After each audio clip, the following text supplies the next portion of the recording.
Thank you for coming back to the channel. Today we're going to do an updated video on how to connect an extension socket to the modern style BT Master Socket 5C. This socket is slightly different to sockets that have been before because it has the filter for broadband all built into it. This side is for the regular telephone and this side is your broadband side.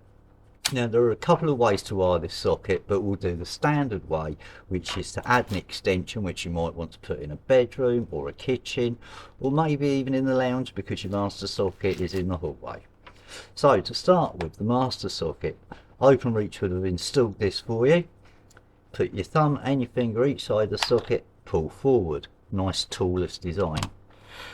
Inside the socket you'll find two screws, but you shouldn't necessarily need to take them out because we'll be connecting to this toolless connector here.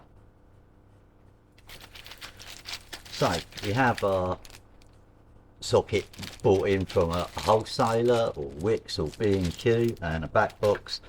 To start with, we'll wire up the socket. Take a piece of telecom wire, score gently round the edge and break away the outer core. Inside you'll find a piece of string, and to ensure you don't damage any of the wires inside it, pull back the piece of string, pull away the sheathing and cut away the excess. And a little piece of string. Now some cables have shielding. This is OpenReach cable, so it does have shielding in it. Cut away the shielding, and you need to find an entry point into this socket.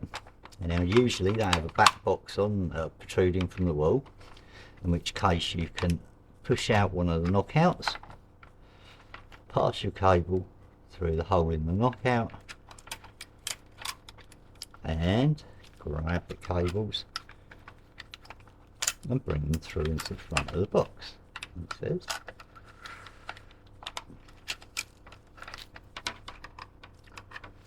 Now your cables are in there. You'll notice that the numbers 5, 3 and 2 are written on this particular piece. So you take your blue pad and you put white blue in hole number 5, and you need to make sure the cable passes all the way through really deep into the connector. The next cable you want is number 2, which is on the outer end, and you slide those in, making sure that the cable goes all the way through. The next one you want is just the orange wire,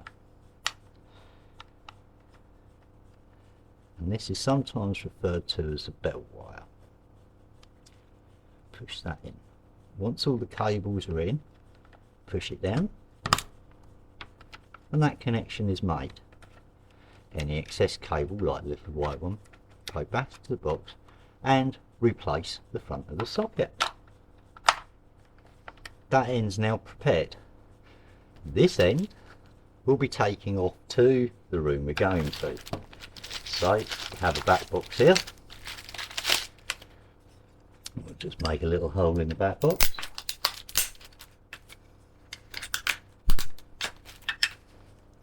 Pass your cable through. Strip it off, make a tiny little score. The cable should break away quite easily. Using the drawstring, go down the cable, bring out the amount of cable you need, cut off the excess, and remove the shielding.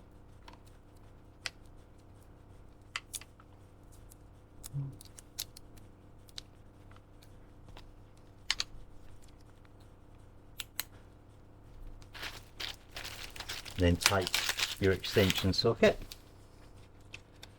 pass it through the cable tie, and secure it in position. Cut the tie,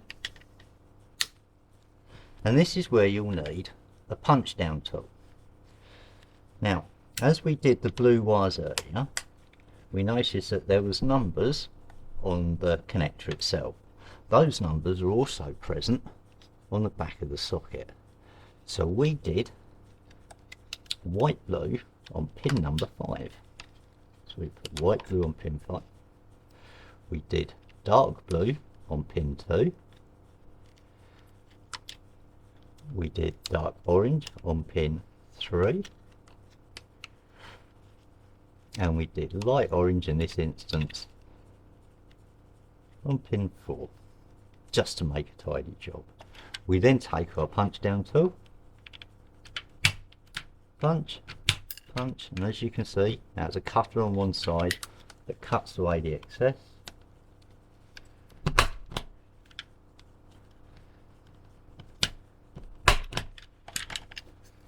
And then we carefully put the socket back and put the screws on.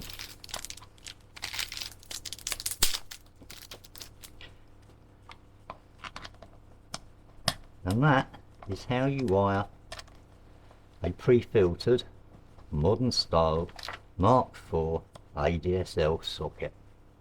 Thank you very much for watching.